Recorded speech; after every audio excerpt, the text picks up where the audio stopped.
found this man laying with his head roughly the center of the bed, his body coming back like this. His two hands were laying over the bed like this, and just off or right below his right hand was a .45 automatic. Just a short way away from his left hand was a shotgun. I didn't know if he was, how bad he was injured, so I grabbed him by the left wrist, and I pulled him out onto the door, which had been used as a barricade. I then backed off again.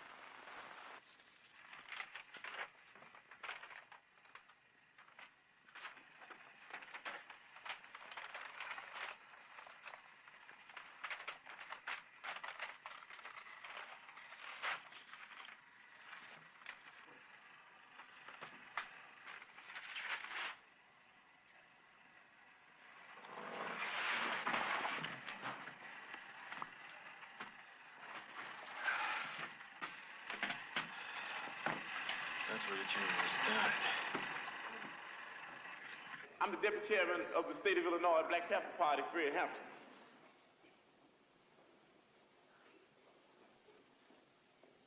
I have the pleasure now to introduce who I believe is one of the baddest motherfuckers in the world. A man that did something that a lot of us ought to be very glad that he did. He was a part of making the only party which exists in the United States today that represents the people. As a matter of fact, he was one half. Him and Huey P. Newton started out in 1966.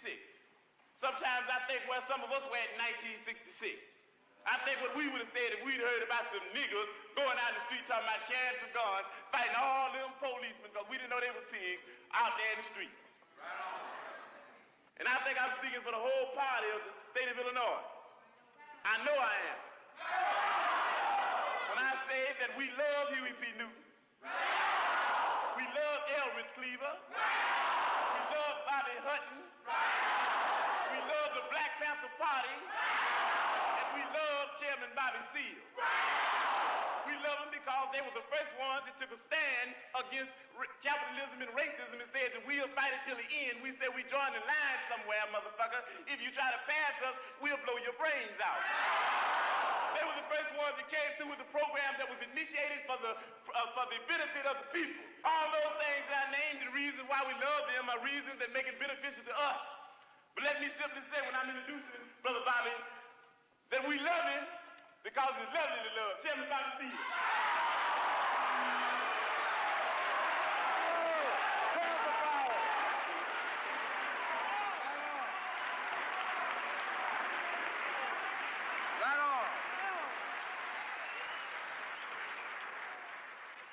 All right, we here for some jive conspiracy.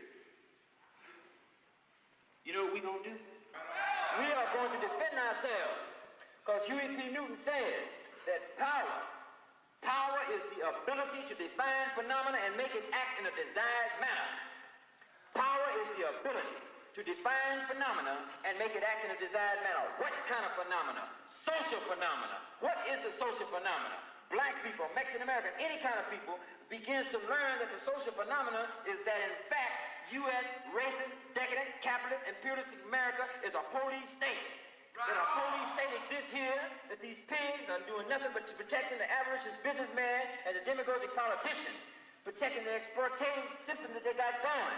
That in fact we are tired of it, we are sick of it, you've been brutalizing black people, you've been murdering and lynching them, black people are tired of it. Black people are the vanguard of this revolution all of a sudden, and it's phenomenally correct also, but we are concerned with that social phenomena. We are concerned with that exploitation. We are concerned with the oppression that black people and all other peoples in the world who are suffering the same common oppression that we are suffering today. The thing is that we have the ability to define it.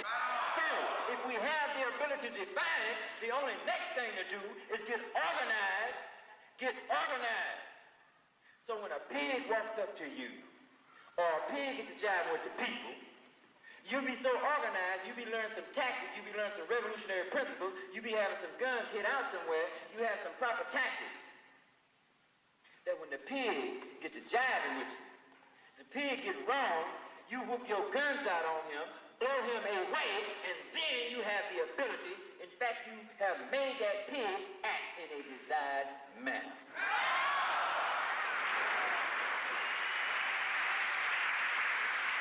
But for what? But for what? For a new system, brothers. We need a new system. The people need a new system. I sat yesterday afternoon next to Bobby Seale while he said that a federal marshal tried to ram a 4-inch piece of cloth gauze into his mouth. 3 marshals held his head. 1 marshal held his nose so that he couldn't breathe. And the 5th marshal attempted to press against his mouth with all his weight this gauze that ultimately resulted in Bobby bleeding profusely around the mouth and the lips as they tried to jam this piece of object into his mouth to silence him. I'm so thirsty for revolution. I'm so crazy about the people. We're going to stand together. We're going to have a black army, a Mexican-American army, an alliance and solidarity. We're going to have some progressive whites, all of us. And we're going to march on this pig power structure. And we're going to say, stick 'em up, motherfucker. We come for what's ours. Up against the wall. Power to the people. Thanks, brother.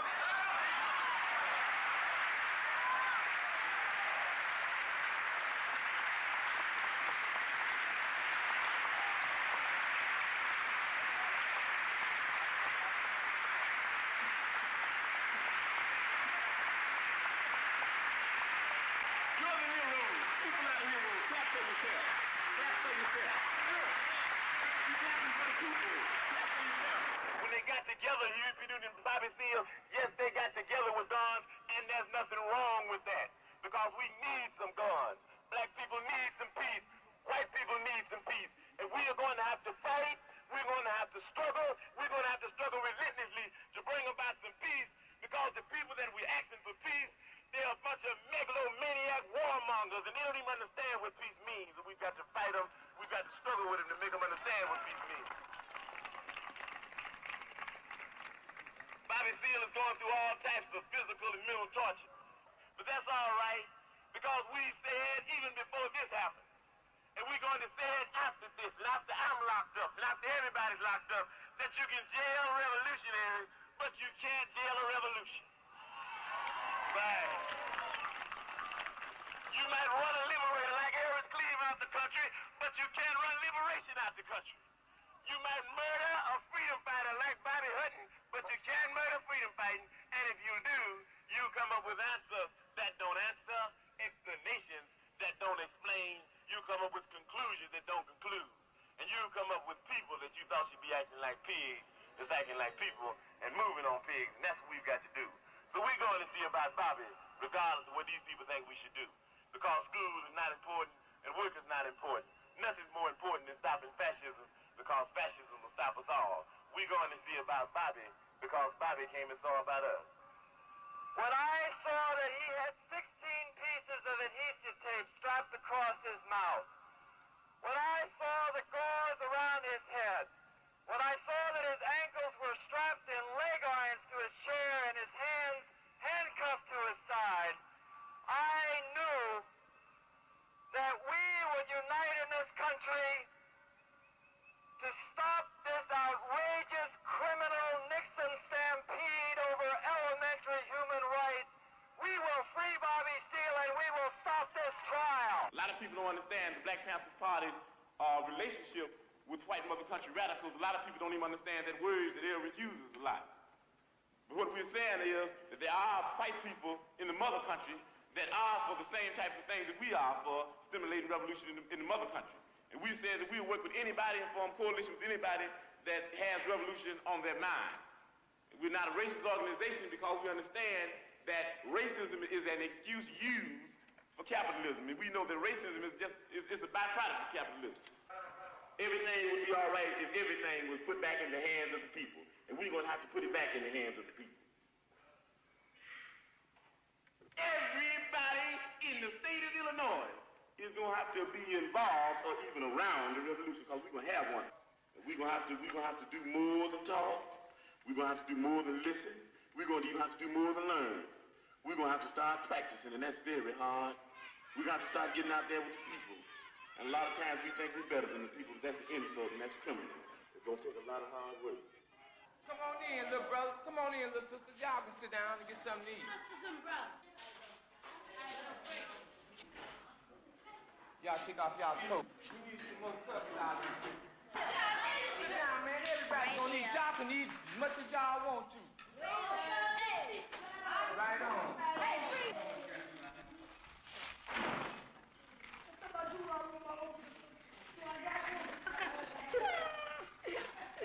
Who want a plate? You want cereal? Who all want cereal? 1, 2. Who wants cereal? Raise their hand. Anybody want some milk? All right. Whose milk is this over here? Well, drink it. His brother. That's good for your teeth, man. It makes your teeth strong. Who left this milk over here?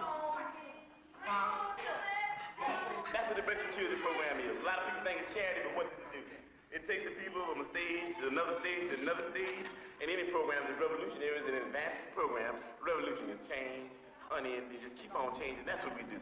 We take the people in there and take them through those changes, and before you know it, they are in fact not only knowing what socialism is, they don't even have to know what it is. They're endorsing and they're participating and they're observing and they're supporting socialism.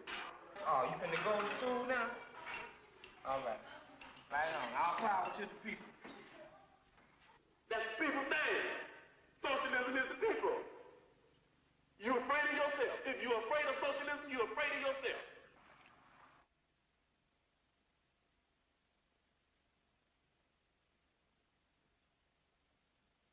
You basically knowing my ideology, and basically you knowing me knowing yours, you can support some of our programs. Is that what you're saying? Why not? And you believe in programs like the Breakfast with Children program and free health clinics? Right on, brothers? We believe they're good things. Uh-huh. As a focal point to organize their mothers and fathers. Uh-huh. Peace. Mm-hmm. There's no educational program here? That's come out of the social action thing. You know, you set that up, bro. I mean, we can't put everything on one piece of paper. What about this bank? Credit union? Mm-hmm. Credit union. Credit union, my brother. Is a bank. Are you hip to credit unions? It is a bank. Yeah, you go and borrow money? Yeah. It's a bank. It's a bank. Owned by the people. Run for the people. And by the people. What will money be given out to people for? Well, the people would decide that. You want to buy, whatever, the people in the community decide. You need some living room furniture, maybe? You need a car, maybe? See, the thing is with me, you dig, I need to know some more about it. I wish you had some more literature about the educational thing here. Because, you dig, as far as we're concerned in the struggle, the way we look at struggle is that this depends on the educational thing, you dig. Because this depends on the education. Well, the whole thing. No, but in the end, this does. You can form this with no education. You can form this and this. No, not the way we're talking about forming it. Right. We're talking about forming it right. It's not on the paper. We didn't write it on the paper. You can form it right with no education. No. Let me give you an example.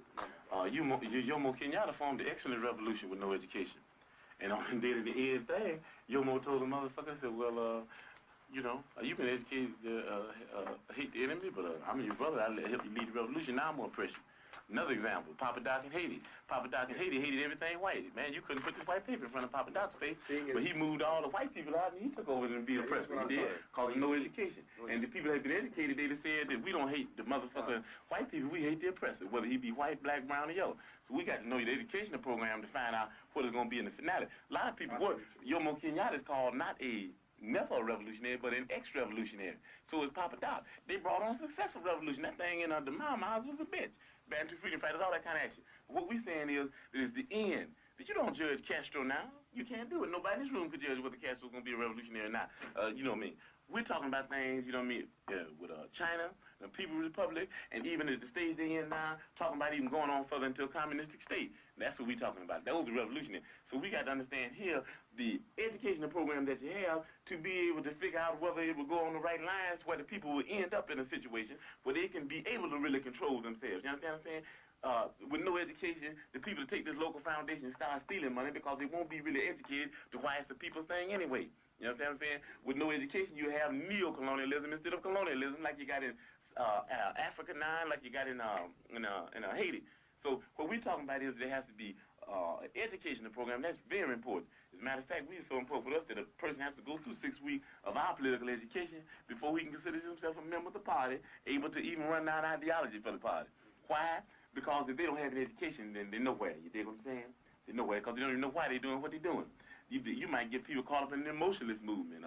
You understand me? You might get them caught up in because they're poor and they want something. And then if they're not educated, they want more. And before you know it, they'll be capitalists. And before you know it, we have Negro imperialists. Yeah, you see, brother, the reason we don't do a lot of talking because what you say is foregone conclusion with us. Yeah, well, see, brother, the reason I do a lot of talking is because there's no foregone conclusion with me. Who are they programs geared towards? You got Black Easter, you got Black Christmas, you got Black Brown All Day, you got Black April Fool, ain't geared toward nobody but black businessmen. And I say that anybody that comes into our community and sets up any type of situation that does not meet the needs of the masses, then I, Chairman President of the Black Panther Party, says that I catch that nigga by his collar neck and beat him to death with a Black Panther paper. We not doing it.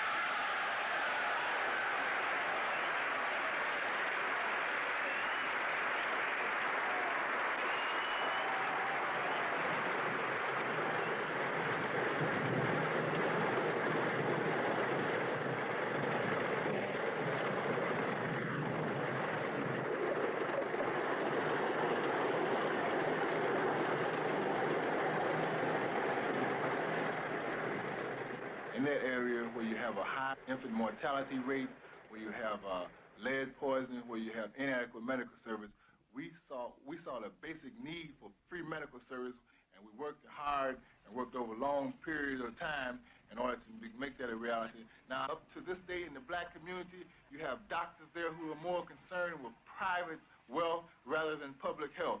The concept behind the medical center is that we would take the profit out of the medical profession.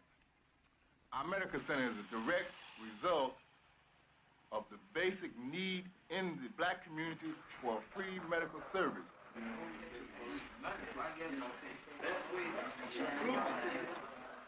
You had this done about 3 days ago, you said? This is not the burned hand. This is another one. Oh, okay.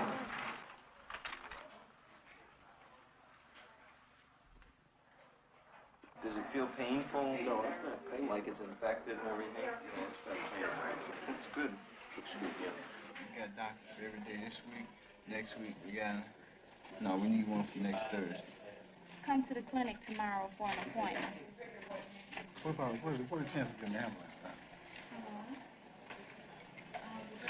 If we can buy an ambulance, that's about the best chance. What about... The idea is all right, but the idea is all right, but we just have money to get an ambulance. Well, how much, can't you use ambulance? Yes. I tell you, I'm going to bring a couple of pharmacists from the hospital where I am. They want to come out and see it, and they're interested in working, you know. We can have patients come through, see a doctor. After they get through, get a test or what have you, then they comes in and see the people's advocate. That's a community person, a person in the party who acts like a liaison between the center here itself and the community. He asks them what type of service they thought they got here in the center, any other criticisms of the medical center itself. It's also to deal with problems outside medical problems, People's Advocate has a resource file. In this file we have teachers, sociologists, speech therapists, social workers. This is all part of the resource file. Okay, well, look at here. Look at here. You sit over here and thought about all that jail time he had behind his motherfucking back and say, I got the rap too. Our Deputy Minister of Fiscal, he got to say so. This is Bobby Rush, Deputy Minister of Defense for the state of Illinois. Bad motherfucker. You can tell the way that Bobby Seale feels the way about Huey P. Newton, and I feel the same way about Bobby Rush. We didn't start the Black Panther Party, but we do know this, that we are some bad motherfuckers. The Black Panther Party is going to remain here in the state of Illinois. You know, sometimes we get to talking and I go to court, and then so we're Fred, I come back and Rush said, Fred, we got to keep you on the streets. Then Rush will go to court, he'll come back and I said, Rush, we got to keep you on the streets. And after we just went back and forth, we decided that we like each other so well, goddammit, we both gonna stay on the motherfucking street. Ain't nobody going nowhere. They ain't taking us nowhere. We're gonna stay right here with the people. We're going to have to move, and we got to move fast, we got to move hard, and we're going to have to move organized to be able to keep Bobby Rush on the streets. They got our field secretary, Nathaniel Jr. up against the wall. They got our Minister of Information, Chuck, up against the wall. Everybody, even got Chairman Fred up against the wall. Everybody against the wall. They ain't talking about giving folks 20 years. Talking about giving me 20 years. Dig in? For ice cream truck robbery. That's right. $71 worth of ice cream. 710 ice cream bars. I might be big, but I can't eat 710 ice cream bars.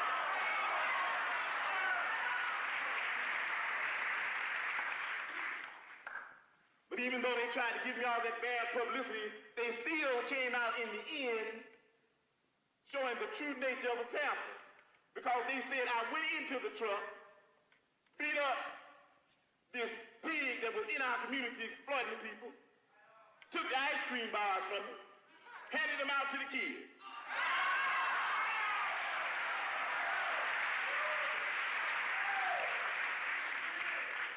Even though they made me a thief, they made me a Robin Hood type thief. Gave to the people. Here's a man that represents the people. Deputy Minister of Defense for the state of Illinois. Bad motherfucker. A brother of mine, a brother I've been working with a long time, and gonna continue to work with. I'm gonna eat with him, I'm gonna sleep with him, I'm gonna die with him, I'm gonna live with him, I'm gonna lead with him. Bobby Rush.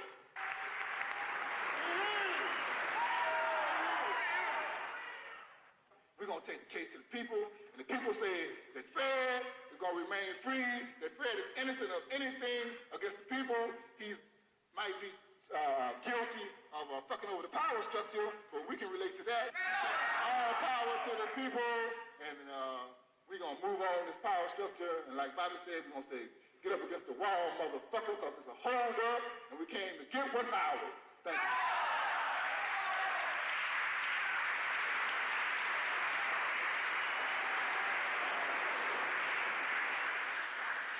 Okay, now we're going to organize a movement so big to make sure that the leaders of the Black Panther Party in this state are not political prisoners and are not exiled and are not killed, that movement is going to be so big that we might even have to go and get Huey P. Newton and let him carry a sign.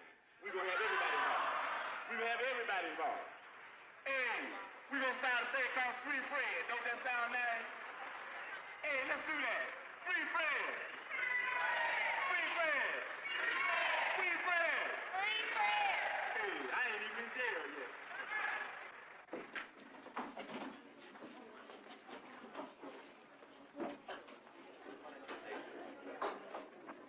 People of Illinois versus Fred Hampton, the Honorable Judge White presiding. The defense will call this person witness. I'd like for you again to describe to me what happened, if anything, after you and Officer Duff had pulled onto the school ground. Well, I identified you as the person who grabbed me by the throat and held me down in the ice cream stand. We were walking, looking through the crowd, and looking for the one who beat him up. And what, if anything, did he say when he saw me? Or what, if anything, did you say to him? Who said something first? He said, "That's him. I'll never forget his face. That's the one." Okay, now when that police car pulled up, what, if anything, happened? Well, one policeman was on the outside of the car, and one was on the inside of the car. Officer Dunn pointed to Fred and said, That's the man that did it, isn't it? Mm-hmm. And the ice cream man said, yes, I think so. So in other words, the officer pointed out he as being the person who had robbed this man, and in response to that, after that, the ice cream truck driver said, I guess that's the man. That's right. What race were these police? One was white and one was colored. Right on.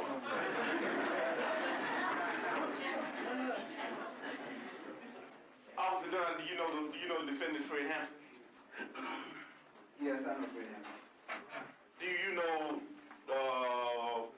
basically what Fred Hampton stands for? Politically.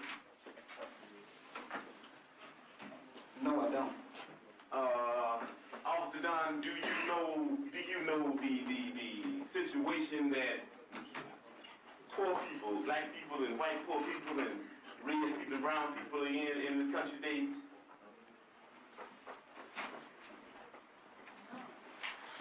Well, not completely. But you do know, that part that you do know, is that part include the fact that these people are being oppressed by some white people that like to oppress people to make profit? Do you know that? Objection. Sustained. Let me rephrase the question. Do you know that a whole lot of blood-sucking pigs are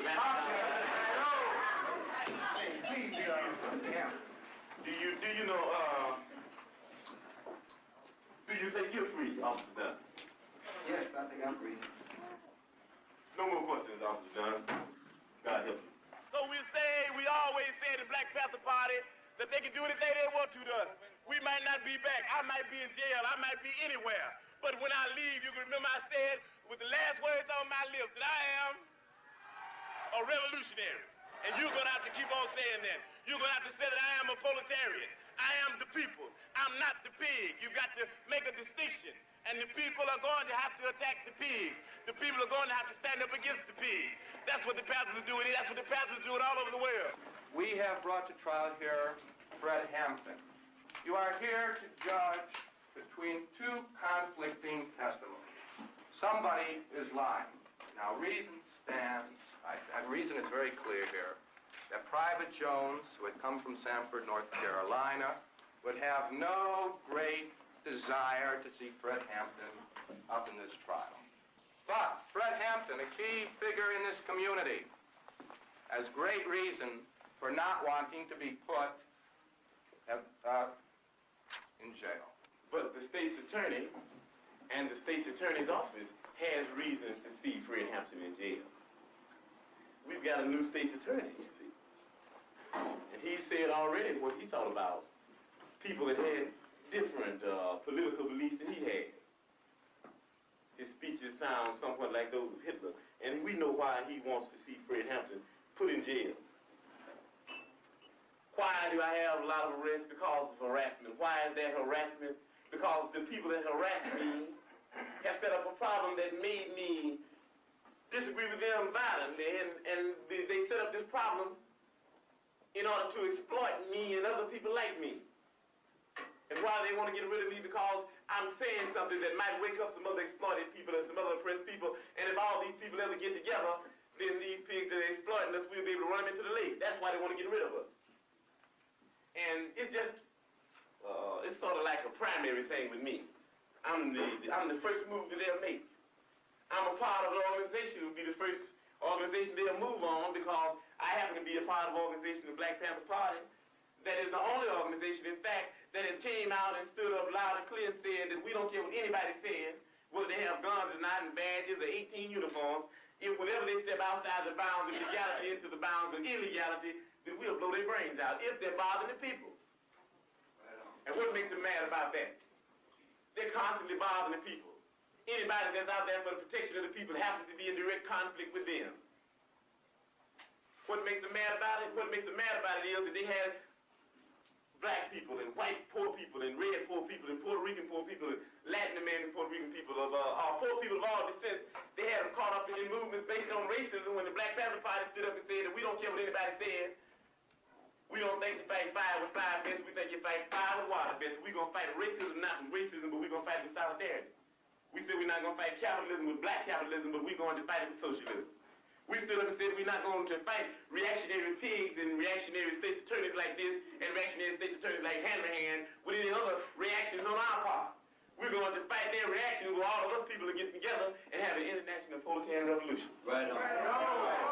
And that's saying all power to the people. Right on. That's saying that no matter what color you are, there's only two classes. And that's saying there's a class over here and there's a class over there. And the reason that this class over here has never did anything to get this class off its back because this is lower, this is upper. This is the oppressed, this is the oppressor. This is the exploited, this is the exploiter. And these people in this class have divided themselves. They say, I'm black and I hate white people. I'm white and I hate black people. I'm Latin American and I hate hillbillies. I'm hillbilly and I hate Indians. So we fighting amongst each other. And you've heard the testimony of pigs here. You got pigs of all colors, you know that. You got pigs that are white, you got pigs that are black. You even got pigs that are black and white. Propagating the same type of madness that this buffoon Hanrahan would be propagating if he were here himself. And why? Because they want to keep you to believing that I'm your enemy and that everybody else that's black and that wears a lot of hair on his head and hair on his face, they want to keep you thinking that he's your enemy. Why? Because if ever you would disregard him and overlook him just for a minute and throw away that question of racism and start into dealing with a little logic, then there would be no one else you could attack other than Hanrahan, other than Daley, and other than Tricky Dicky Nixon. If you make the right decision, then the oppressed people of the world can get complete satisfaction. I know you return a verdict of not guilty. Thank you. Today is May 1st. UEP Newton trial is up for appeal today.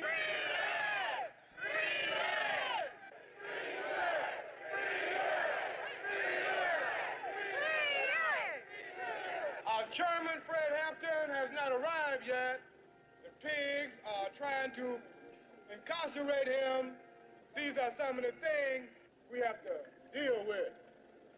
Somebody somewhere knows what happened to Fred this afternoon. So Ted, you motherfucking pigs, get off your dead asses, FBI and J. Who Edgar.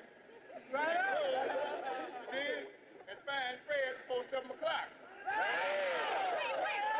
You find Fred, motherfucker. Right on. And if anybody's out there with him that's harming him or that's kidnapped him and he happens to be a pig, well, then we just don't discriminate by whose ass we gonna keep. Right on! So y'all go home now and grease them pieces. Right on! Set them sights and whatnot. Raise them windows. Right on! And if we can't find Fred, we're gonna give y'all a call. I know somebody's gonna construe this to mean that we advocate people to go out and ride. I told y'all before, the riding just ain't no hip thing. Right on. So we want everybody, when they leave here, we gotta leave here at 2 o'clock, I think.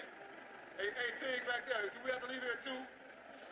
Ask him again. Hey, pig in the back. Hey, pig!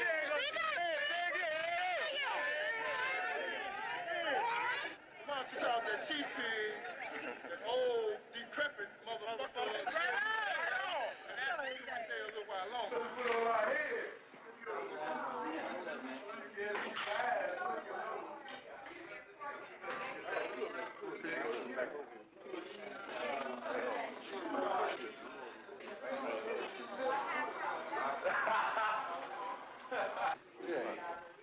Marxism consists of thousands of truths, but they all boil down to one sentence.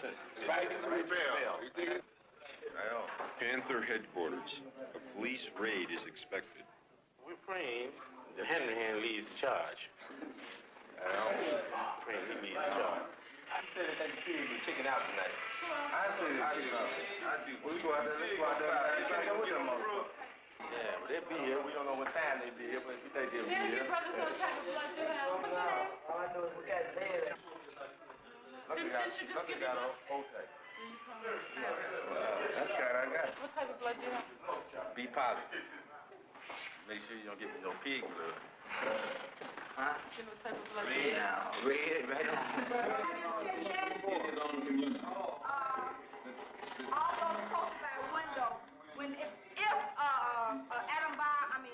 tear gas is thrown, here's your water and your mask. Keep this on you all the time.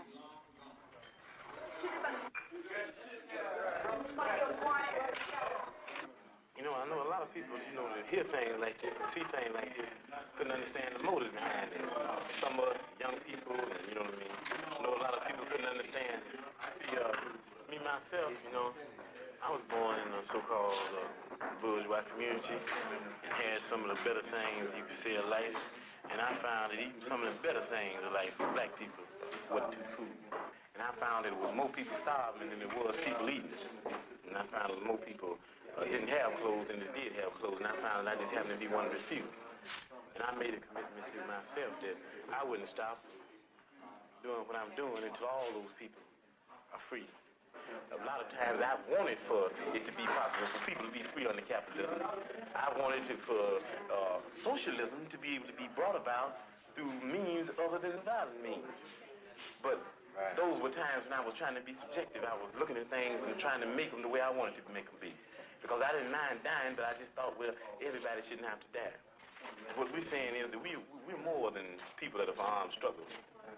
We're people that are for armed struggle for the purpose of bringing on the People's Revolution, for the purpose of setting up initially a socialistic state, and for the purpose, secondarily, of advancing into what you could call utopia, or what we would call a communist state.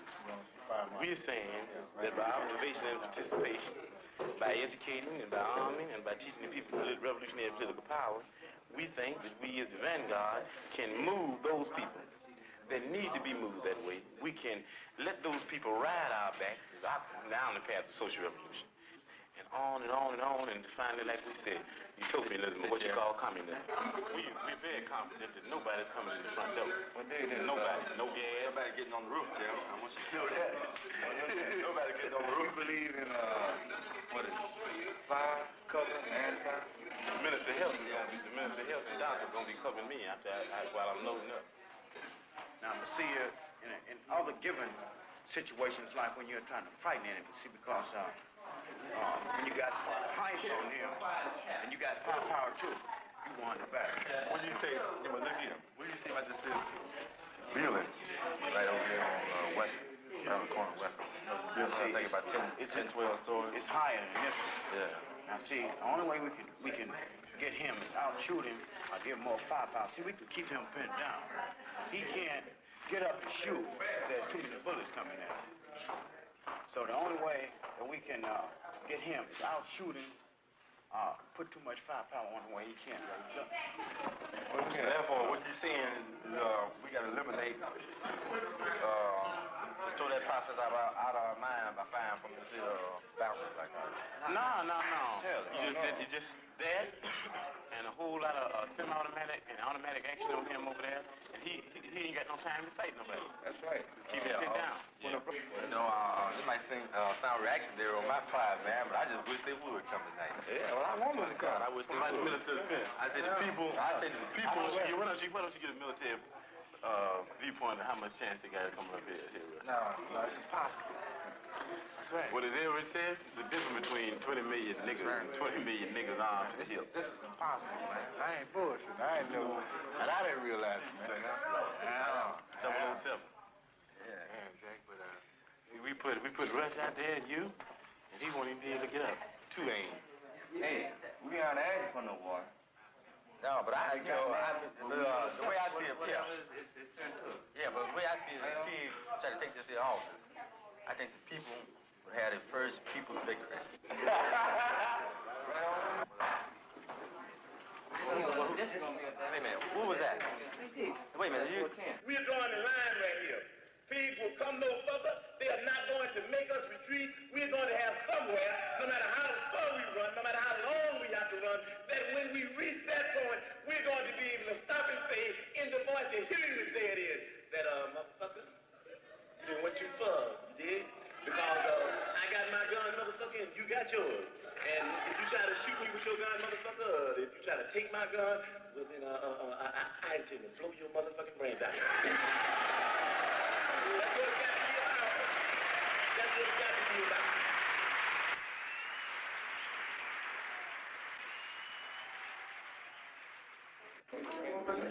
Stand and have you reached your verdict?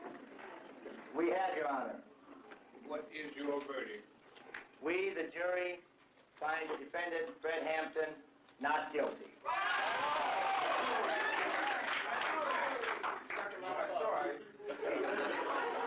Illinois chapter, Black Panther Party, 2350 West Madison, Chicago, Illinois. Press release, May 27th, 1969. Pig power structure and their lackeys, in another attempt of pig repression, have sentenced Deputy Chairman Fred Hampton to 2 to 5 years in prison. While Chairman Fred is in prison, the police attack Panther headquarters. There are 3 Panthers in the office, 5 policemen are shot. The 3 Panthers are beaten when they run out of ammunition.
This time we were attacked, man.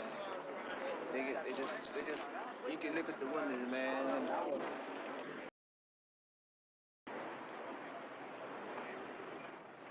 Was there a fire in the, They said after they got the pigs set a fire, they did it. After they got the brothers down, they went back up there and the fire started. Nobody was up there except the police when the fire started. Frank, you want to come? Get a picture of that dude, man. Yeah, check that door out, man. Mag 5 shotgun.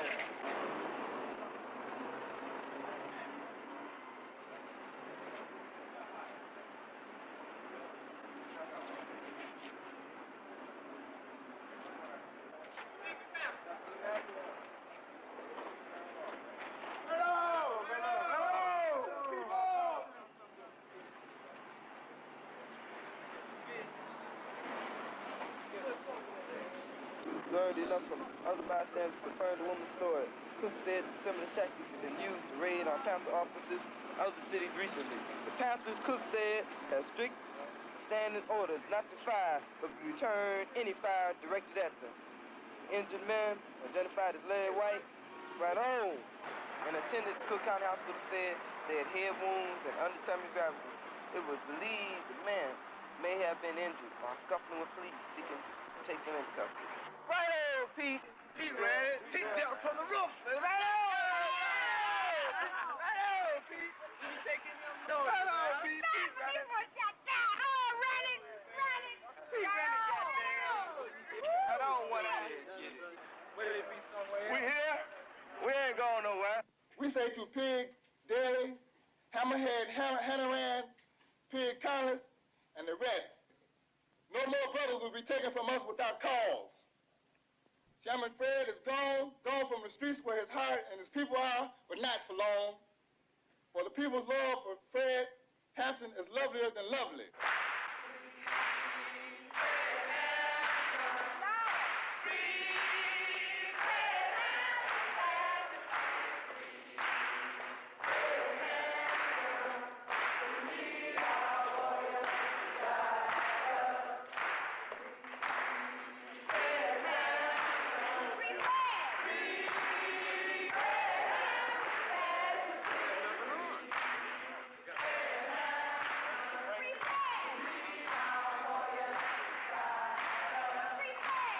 night when the pigs vamped on the office, the community were all out there. They were in an uproar. They couldn't dig it because they know we are the People's Party. We are working in the interest of the people. You dig it? I'd like to talk about what we're doing because we're in the Black Panther Party. Yeah, we are. We are our propaganda unit. But we spend most of our time working with these programs and helping the people, serving the people. Huey P. Newton, our Minister of Defense, says that the Black Panther Party is an organization like oxen to be ridden by the people down the path of social revolution. You dig it? That's what it's all about. They vamped on our office because of these programs. And we putting these programs out for the people. Dig it? That's what they're for. The programs are the answer the basic needs and desires of the people, to let the people know that the Black Panther Party is concerned about the basic needs and desires of the people, to educate the people to the fundamentals of socialism and to heighten the contradiction. That's what it's all about. And they're going to attack us because we ain't talking about the Black Panther Party is going to overthrow this government.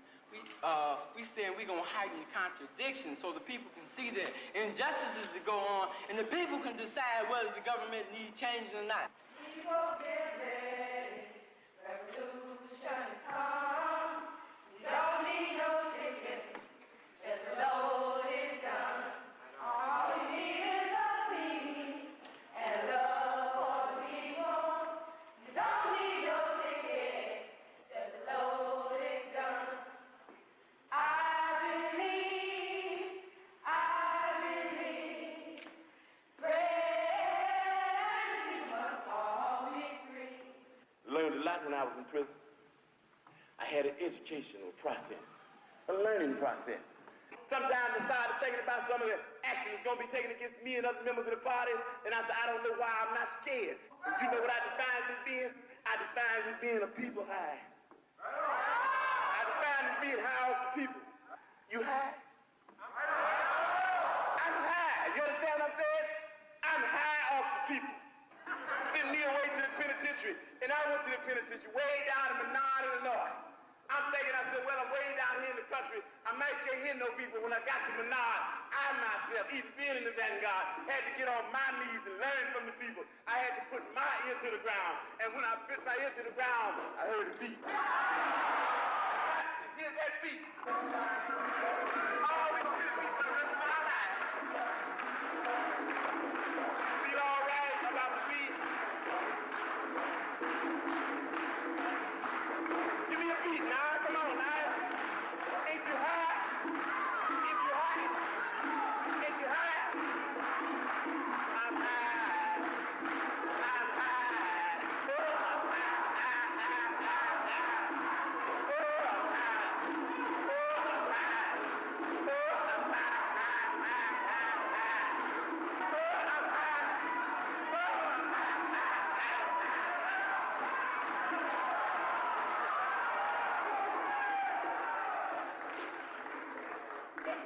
I'm free.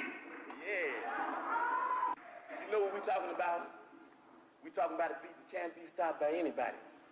We're talking about we're going to make some changes in this system.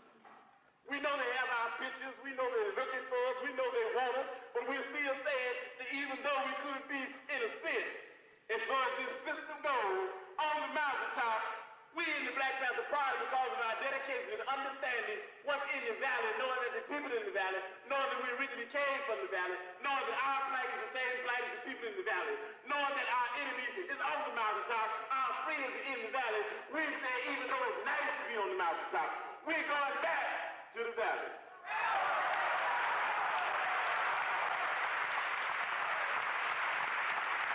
I'd be in the office every day. I'd be in the streets propagandizing every day. I'd be working with everybody every day. I'd be teaching that solidarity is the thing. The end of a complete wipeout of imperialism is the thing. So if you're going to be thinking about me, that's what Bobby would be teaching.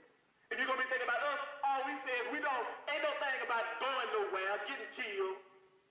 All we want to know is that you're doing what we'd be doing if we were here. And you got to do that. You can't do it unless you believe that you can do it. In the spirit of liberation, we understand that they want everybody in the party in jail.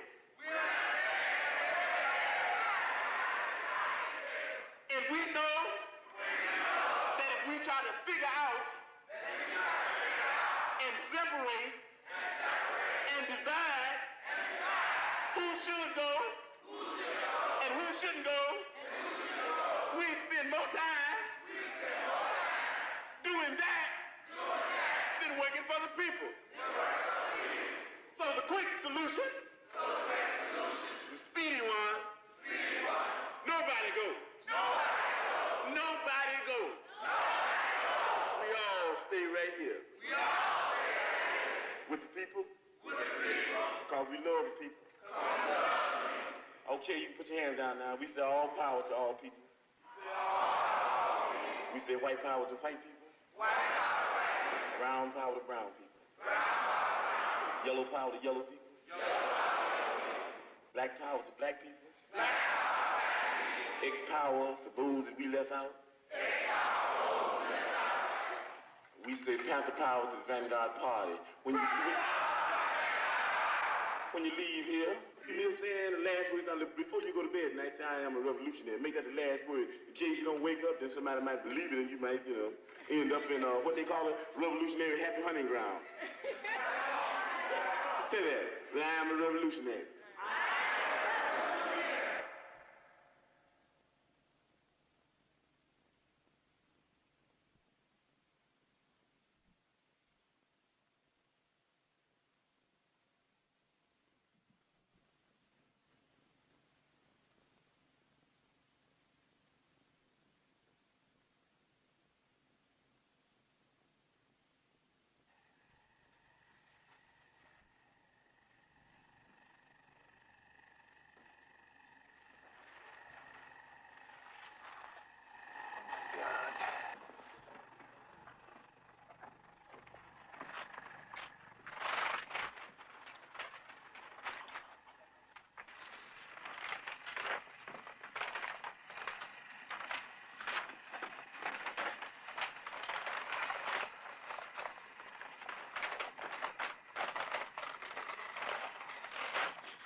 That's where the change was done.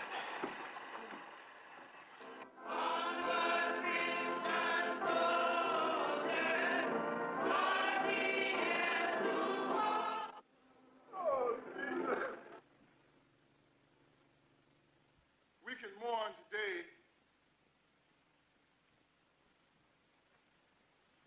but if we understood Fred, if we are dedicated that his life wasn't given in vain, then there won't be no more mournings tomorrow. Then all our sorrow will be turned into action. He said, but you have to remember, and that's be strong. He wasn't afraid of anything. The immediate, violent, criminal reaction of the occupants in shooting at announced police officers emphasizes the extreme viciousness of the Black Panther Party. So does their refusal to cease firing at the police officers when urged to do so several times. This is 2337 Westman Road, described by police as a depot for Black Panther Party arms and ammunition. 14 State's Attorney's policemen, led by Sergeant Daniel Groth, found out indeed it was a depot for weapons. After a 15-minute gun battle that cost Illinois Black Panther Party Chairman Fred Hampton his life, Sergeant Groth described the parade as 15 minutes of hell and a miracle. A miracle because not one policeman was killed, a miracle because not more policemen were shot. The firing stopped only when the occupants realized their arsenal was no match for the police arsenal, an arsenal that included a .45 caliber submachine gun and 2 shotguns. What they didn't understand, and what Edward B. Henrahan doesn't understand, and what Richard Jolivet, his chief assistant, didn't understand, and what those police officers who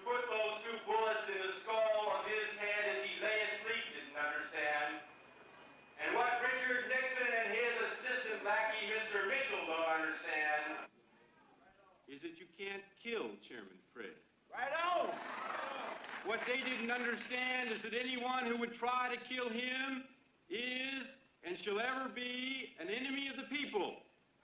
And that whoever would do that can only be appropriately called not a person, but a pig. What they didn't understand when they did that is that pigs die, but Chairman Fred lives.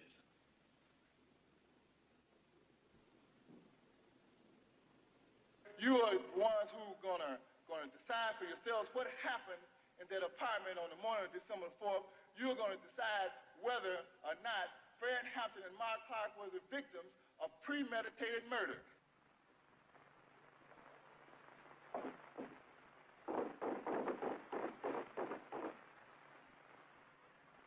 At this time, there's no response from within. I take my revolver in my right hand, and I pound possibly 4, 5, or 6 times. A voice from within, a male voice from within, replies, "Who's there?" I respond, "Police officers, I have a search warrant. Open the door." As soon as Sergeant Daniel Groth and Officer James Davis, who were leading our men, announced their office, occupants of the apartment attacked them with shotgun fire. I wait several seconds. There's no reply from within. The door's not open. I again take my revolver in my right hand. I wait a second or so. A male voice from within the apartment says, "Just a minute." There was no response from the group. There was no verbal response. The response from the group was the firing of a shotgun blast at our police officers. There was no verbal response in addition to The response to our police officers was the firing at them by a person in the apartment. Didn't they ask who was it several times? When the police officers announced their office, they were fired upon. Didn't they ask who is it at the door? I look at Duke. It's okay, Duke. I go in over to about here. Then I hit the door, and I go to the stairs. Duke forces this door here open. Simultaneously with that, we enter. A shot rings out. Duke falls off in this direction. I enter in a semi-erect position. There's a woman lying on the bed with a shotgun, calmly pumping it, pointed in my direction, and fires. The fire illuminates her face. I get a very good look at her. I feel something go over my left shoulder. I then step back here. I look in, get up on my toes, point my revolver, look in again, cover my face, and fire several shots at the girl. I heard a knock on the door. They said the policeman told us to open up. And Mark Clark, he said, just a minute. He got up. And next thing I knew, they had busted into the door. They came in shooting. They shot me. They shot Mark Clark. This woman fires a shot. And the illumination apparently illuminates, or Dan shooting illuminates a fellow sitting behind the door in a chair. He's pumping his shotgun. I turn in his direction. I fired 2 shots at him. As the shots apparently hit him, he stands up. I stand up with him. We struggle. He falls down over the chair on the floor with his head facing the corner of the door here in the wall. I fall across his body. This here is the room where the first brother Mark Clark was murdered at. Don't touch nothing, don't move nothing, because we want to keep everything just the way it is. Don't touch no walls. Please don't. Okay, this here is the door that they said the sister fired through with a shotgun. But if the sister had fired through this door with a shotgun, you could look at the wall out there and see some holes where the pellets had left out there. You can see no signs of a shotgun blast being fired through this door here. Sir, you say your men were fired upon. Witnesses who have seen the apartment say there is no evidence of bullets from the direction where the Panthers supposedly were to be. I said that after our officers announced their purpose and their station several times, they were fired upon from within the room. We say this is nothing more than a fascist lie to justify the murder that took place in this crib here. This doorway here, which is absent of a door has been removed, and it's now in the possession of our defense attorneys, and it's going to be used in our case to prove that what happened here was nothing more than murder. After days of maneuvering, Black Panther attorney Francis Andrew finally brought a bullet-punctured door panel to the inquest. However, a controversy immediately arose as to whether Andrew's panel was the same one that was removed from the Black Panther apartment. This is Andrew's version. Which side is the outside, sir? The outside, you're looking from the inside now. Looking from the inside now? Yes. Look out this side. That's the inside? This is the outside. It looks like the door is splintered on both sides. You'll see that there is a hole up here, which none of the police in their testimony have mentioned. As a matter of fact, they have denied. This hole up here, it shows a bullet coming from the outside to the inside. The hole at the bottom there. The hole at the bottom is a hole that was made while the door was standing wide open. Assistant State's Attorney Nicholas Motherway says Andrew could have gotten the door panel at any lumber yard. Motherway's point was backed up at least in part by a police crime lab technician who examined the door in the Panther apartment the same day as the raid. The technician said, first of all, that there was only one hole in the panel the day he examined it, and second of all, he said that he couldn't be sure the panels were one and the same. This is December 4th, 1969 at 10:54 a.m. My name is Skip Andrew, and I'm at 2337 West Monroe Street in Chicago, Illinois. This door, which is the door entering into the living room, has two holes in it. This one I'm pointing to right here, 10 inches from the edge, and this one down here, 12 inches. The first one I referred to being 25 from the top, and the second one 36 from the top. Now, as you open this, there's also, of course, a knob door in this one. As you open this door, there's blood behind the door. The top hole shows that the bullet was incoming. They fired through the door and hit the brother through the door. The brother fell here. Most of the blood is dried up, but you can see a little bit of it there and a little bit of it on the floor. The brother was shot 4 or 5 times, so after they came through the door, they shot him again to make sure he was dead. Mr. Montgomery, Dr. Constantino testified today that Mark Clark could not have struggled after receiving that shot through the heart. Now, in your mind, does this contradict the testimony of Officer Davis, who described a struggle?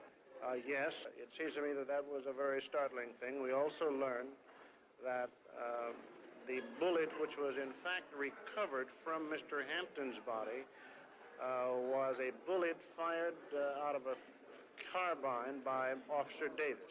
So that indicates also that Officer Davis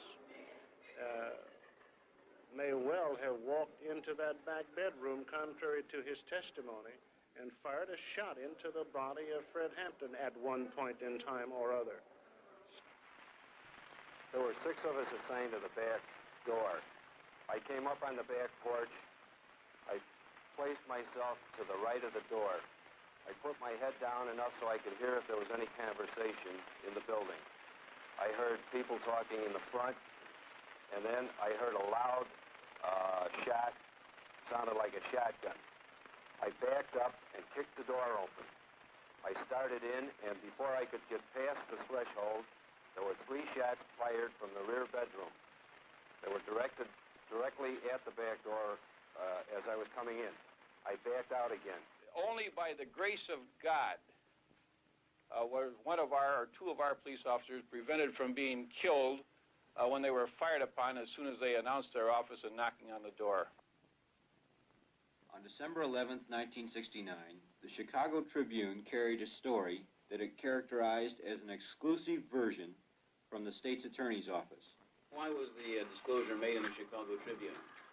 Because that newspaper, the Chicago Tribune, in my opinion, gave a very balanced, fair report of the events that occurred. It has nothing to do with the class of people or the type of people that buy the Tribune as opposed to other papers in the city?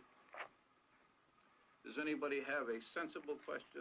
Included in the exclusive was a photo carefully circled to show bullet holes supposed to be in the back door. The account that we made public yesterday gives a detailed explanation of what happened in that apartment.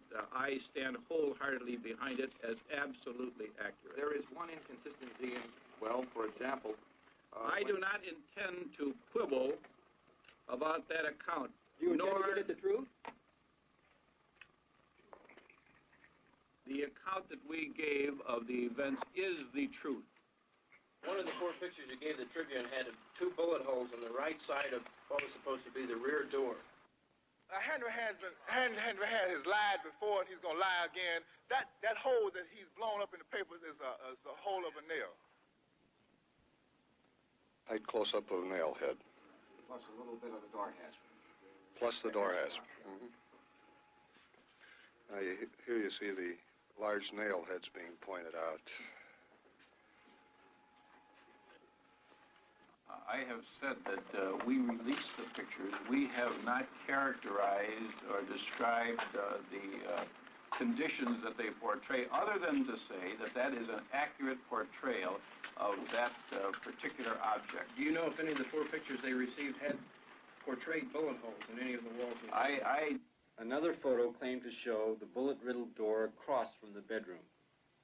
The officers testified that the Panthers fired into that door from inside their bedroom.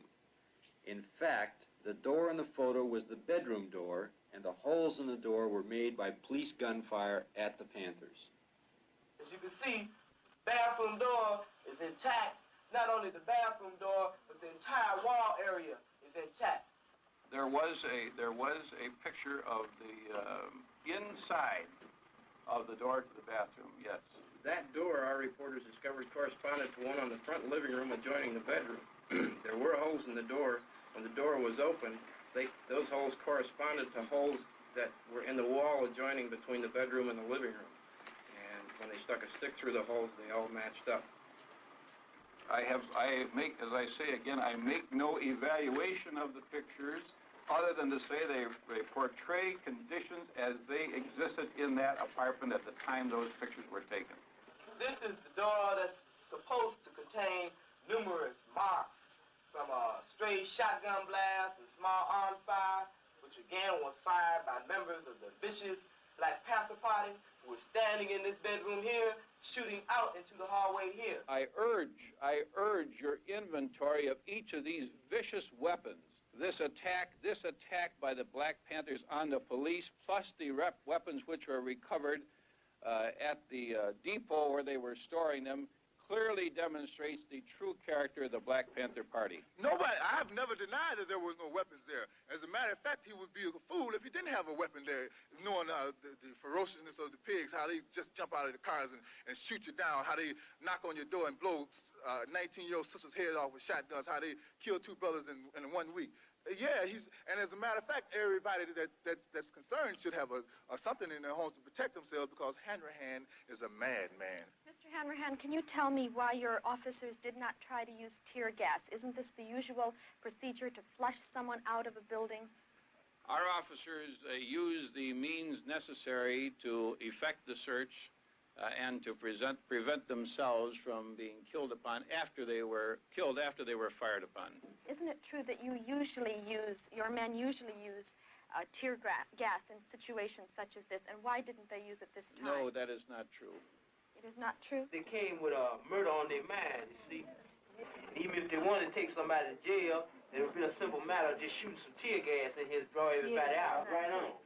This is where our chairman had his brains blown out as he lay in his bed, sleeping at 4:30 in the morning.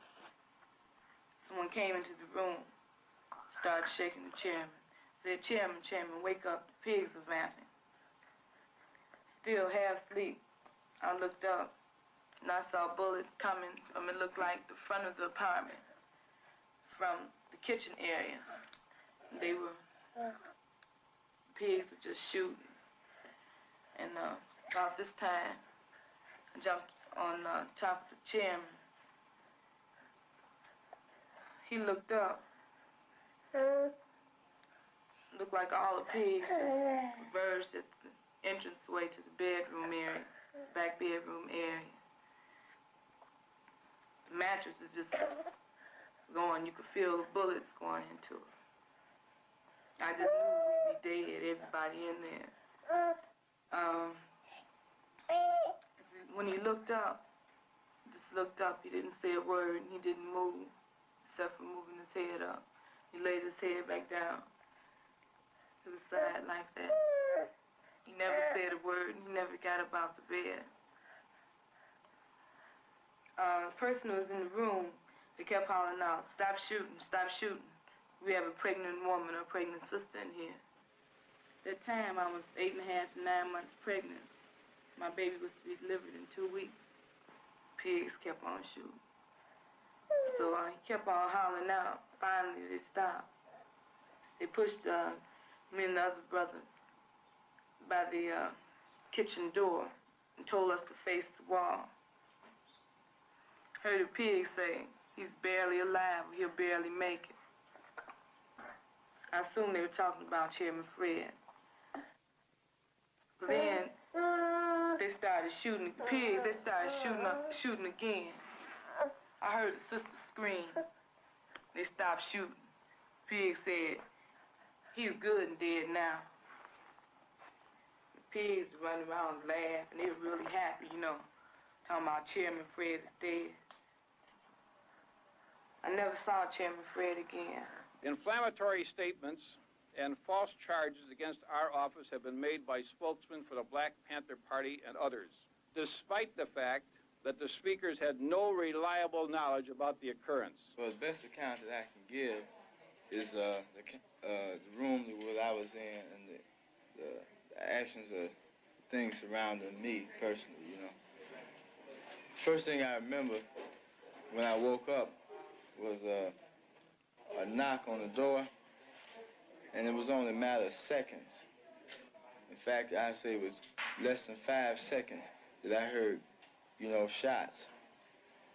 Now, the thing that struck me was that I not only heard shots, but I can see plaster coming out of the walls in my room. So I knew the bullets were coming through the room that I was in. I stepped over and I put the machine gun still on single fire, and I started from the left side of the wall, coming across, watching where the rounds were hitting, and I went over the girl's head, down on the other side of her, and continued fire across this wall. One strange thing about this wall is this: the state's attorney, Gestapo raiding pigs, say that they fired numerous slugs going up and downward motion, attempting to avoid hitting the people in the apartment here. You notice that all these slugs are on a straight line. You also notice that all were fired at a low level, at about bed level. Next thing I remember is someone, I think it was one of the pigs, told us to come out of the room, but there were still shots being fired.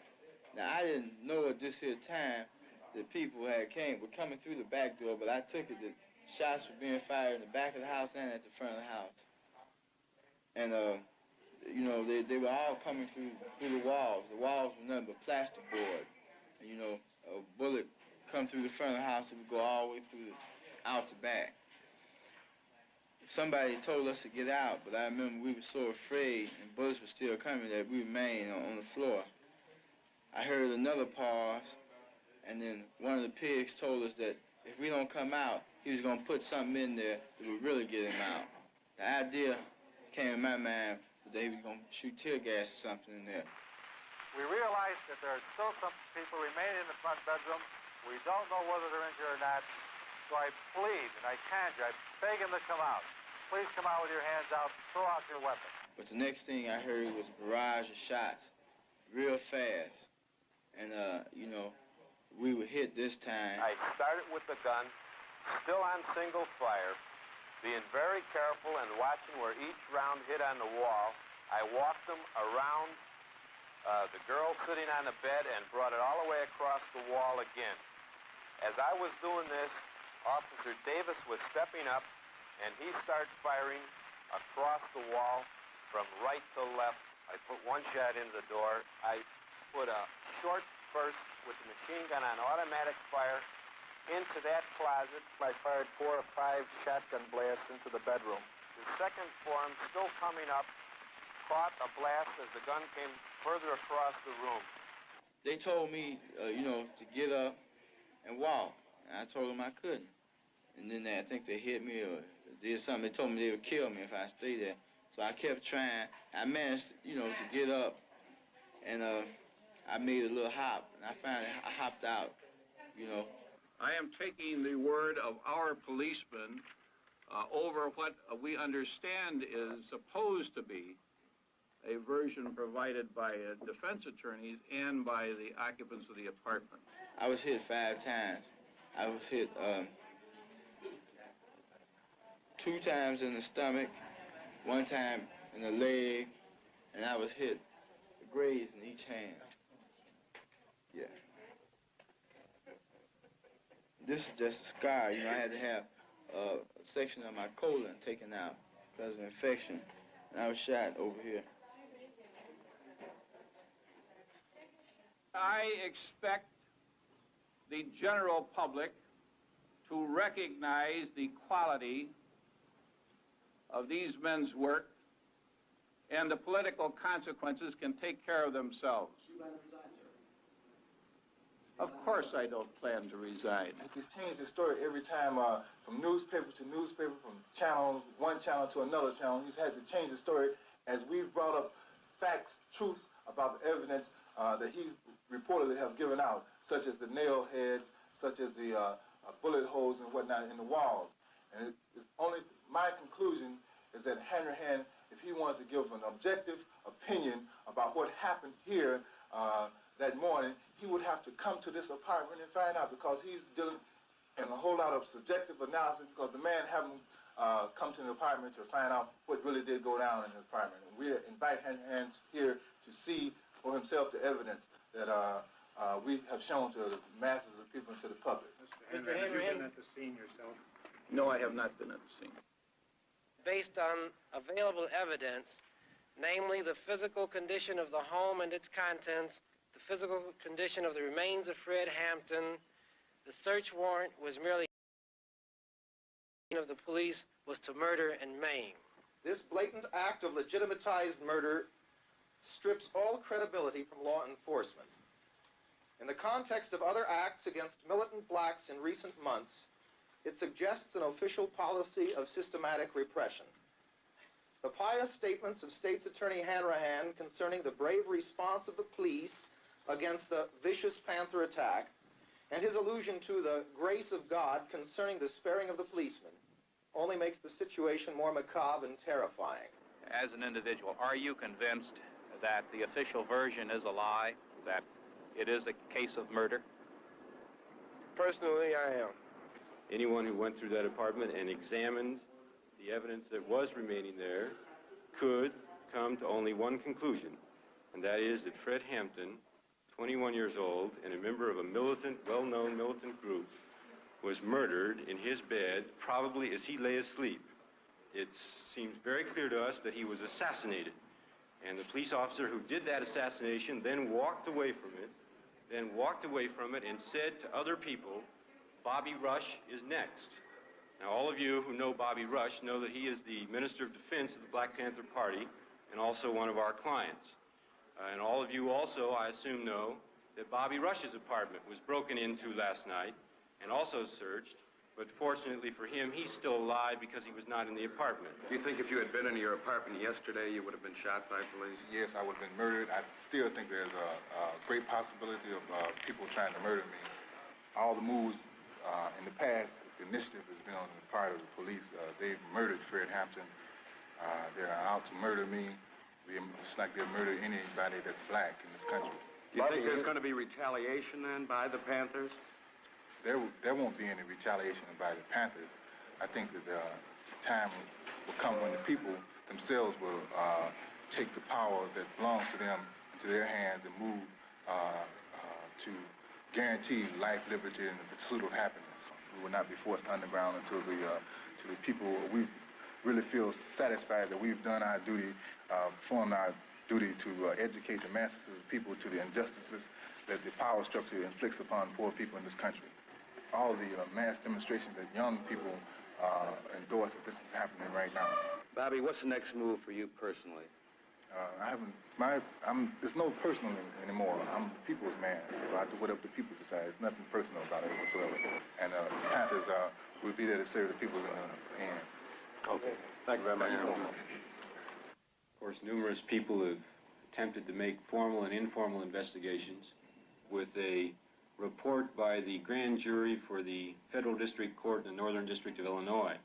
Then I quote, "This report contains the findings of the grand jury after hearing nearly 100 witnesses and considering over 130 exhibits, including police records, photographs, moving pictures, transcripts of testimony before other bodies, voluminous investigative and scientific reports, and reports of investigative interviews with over 100 potential witnesses who were not called." And of course, among the main witnesses before the federal grand jury were the 14 raiders in the apartment, the police officers who were assigned to the state's attorney's office. The report tells us, contrary to some of their testimony prior to the grand jury proceedings, the report tells us that at 4 a.m. on December 4, Sergeant Groth briefed the 13 assembled officers and told them the location of the raid and that Panther arms were involved. Did you know that they were Black Panthers?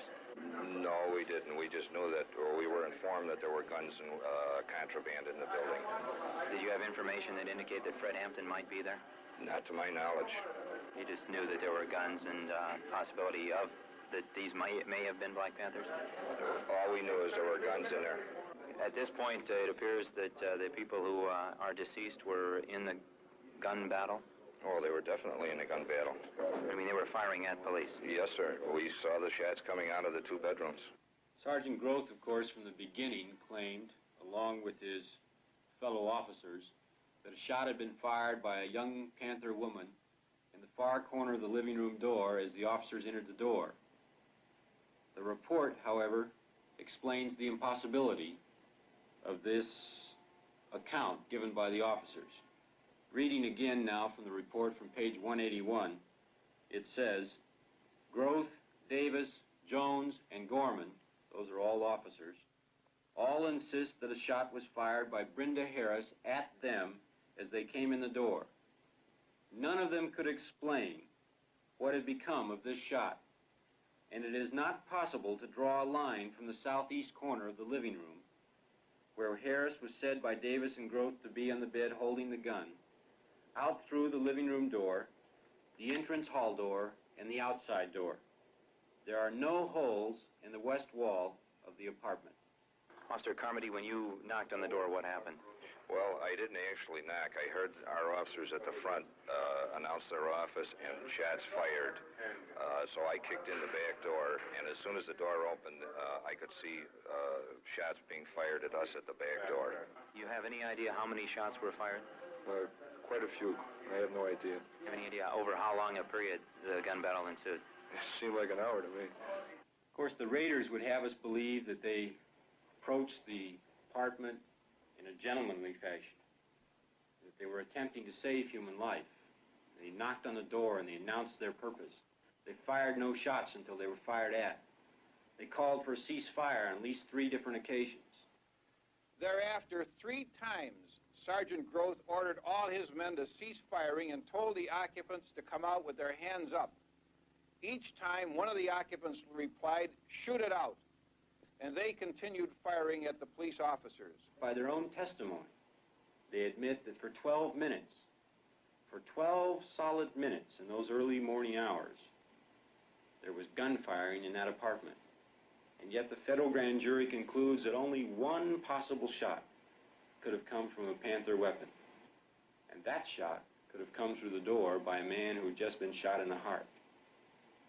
They would have us believe that even though there was only one Panther shot, they called for a ceasefire on 3 different occasions and didn't get it, and so they continued their firing.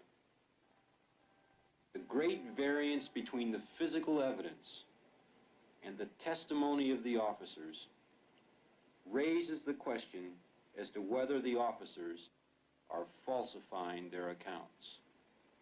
Those officers fired 99 shots through the walls of an apartment where they knew people were sleeping. murder is defined in Illinois as follows. A person who kills an individual without lawful justification commits murder if, in performing the acts which cause the death, he knows that such acts create a strong probability of death or great bodily harm to that individual or another. Federal grand jury comes to its conclusions. Unquestionably, the raid was not professionally planned or properly executed, and the result of the raid was 2 deaths, 4 injuries, and 7 improper criminal charges.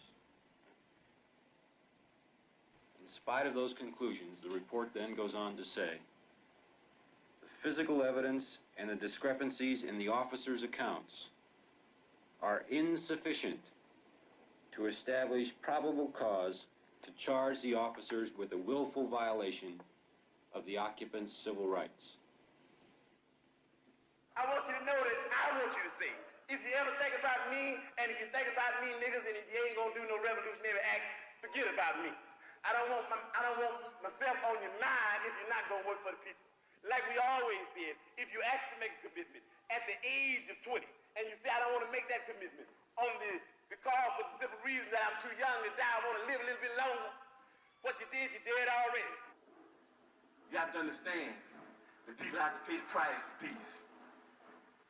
If you dare to struggle, you dare to win. If you dare not to struggle, then goddamn it, you don't deserve to win. Let me say peace to you if you're willing to fight for it. Let me say it in the spirit of liberation. I've been gone for a little while. At least my body's been gone. You ain't got to repeat after me. At least my body's been gone for a little while. But I'm back now, and I believe that I'm back to stay. I believe that I'm going to do my job, and I believe that I was born not to die in a car wreck. I don't believe I'm going to die in a car wreck. I don't believe I'm going to die from slipping on a piece of ice. I don't believe I'm going to die because I got a bad heart. I don't believe I'm going to die because of lung cancer. I believe that I'm going to be able to die what I was in the thing that I was born for. I believe that I'm going to be able to die high off the people. I believe that I will be able to die as a revolutionary in the international revolutionary proletarian struggle. And I hope that each one of you will be able to die in the international proletarian revolutionary struggle, or even be able to live in it. And I think that struggle is going to come. Why don't you live for the people? Why don't you struggle for the people? Why don't you die for the people?